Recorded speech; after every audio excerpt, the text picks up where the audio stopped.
రాష్ట్రంలో జనసేన ఎమ్మెల్యేల తీరుపై ఇప్పటికే ఎన్నో విమర్శలు వినిపిస్తున్నాయి. తాజాగా ఇద్దరు ఎమ్మెల్యేలను పార్టీ అధినేత పవన్ స్వయంగా పిలిపించుకొని వార్నింగ్ ఇచ్చి పంపించారు.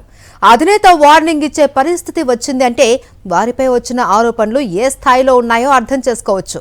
అరవ శ్రీధర్ అశ్లీల వీడియోలతో హాట్ టాపిక్ గా మారారు. ఇప్పుడు పోలవరం ఎమ్మెల్యే బాలరాజు అవినీతితో పాపులర్ అయ్యారు. ఇంతకీ పోలవరంలో ఏం జరుగుతుందో చూద్దాం.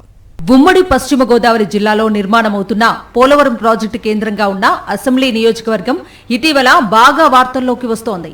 అక్కడి జనసేన ఎమ్మెల్యే చిర్రి బాలరాజు అవినీతికి కేరాఫ్ గా మారారంటూ ఆరోపణలు వెల్లువెత్తుతున్నాయి. ఈ క్రమంలోనే తాజాగా జనసేన అధినేత పవన్ కళ్యాణ్ ఎమ్మెల్యే బాలరాజును పిలిచి వార్నింగ్ ఇవ్వటం హాట్ టాపిక్ గా మారింది. గత 2 సంవత్సరాలుగా ఎమ్మెల్యే బాలరాజుపై ఎన్ని ఆరోపణలు వచ్చినా పట్టించుకుని జనసేన నాయకత్వం సడన్ గా ఆయన్ను పిలిపించుకుని మందలించడం వెనుక ఏం జరిగింది అనేది పెద్ద చర్చనీయాంశంగా మారింది. ఎమ్మెల్యేకు సంబంధించిన వ్యక్తిగత విషయాలను కుటుంబ సభ్యులతో కలిసి కూర్చొని చక్కదిద్దుకునేందుకు ఎమ్మెల్యే సమయం కోరినట్లుగా పవన్ కళ్యాణ్ ఆయనకు 4 వారాల గడువు విధించినట్లుగా సమాచారం.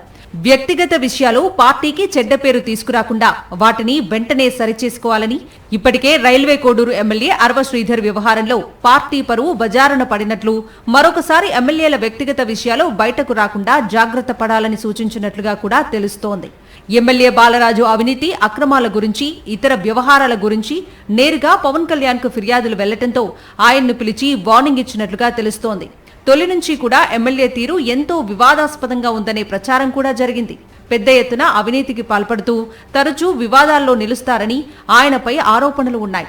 ఇటీవలి కాలంలో పోలవరం నియోజకవర్గం మట్టి మాఫియాకు కేర్ ఆఫ్ అడ్రస్ గా నిలవటం, ప్రాజెక్టు నిర్వాసితుల 2వ విడత భూసేకరణలో ఆయన అనుచరులు కమిషన్లు తీసుకుంటున్నారనే ఆరోపణలు వెల్లువెత్తాయి. కొన్ని నెలల క్రితం ఎమ్మెల్యే బాలరాజు 100 కోట్ల అవినీతికి పాల్పడ్డారంటూ కూటమి నేతల ఫోన్ సంభాషణలు సోషల్ మీడియాలో వైరల్ గా మారాయి. పనులు, పదవులు, పోస్టింగ్లకు రేటు కట్టి అమ్ముకుంటున్నారని, ఇసుక, మట్టి అక్రమంగా అమ్ముకుంటూ కోట్లు వెనకేసుకుంటున్నారని బాలరాజుపై విపరీతమైన ఆరోపణలు వస్తున్నాయి. అధికారులకు కూడా టార్గెట్ పెట్టి వసూలు చేసుకుంటున్నారని, మద్యం షాపులు, బెల్ట్ షాపులు వేటిని వదలకుండా అక్రమార్జనకు అలవాటు పడ్డారని పోలవరం ఎమ్మెల్యేపై సొంత పార్టీ శ్రేణులు కూడా తీవ్ర ఆగ్రహంతో ఉన్నారు.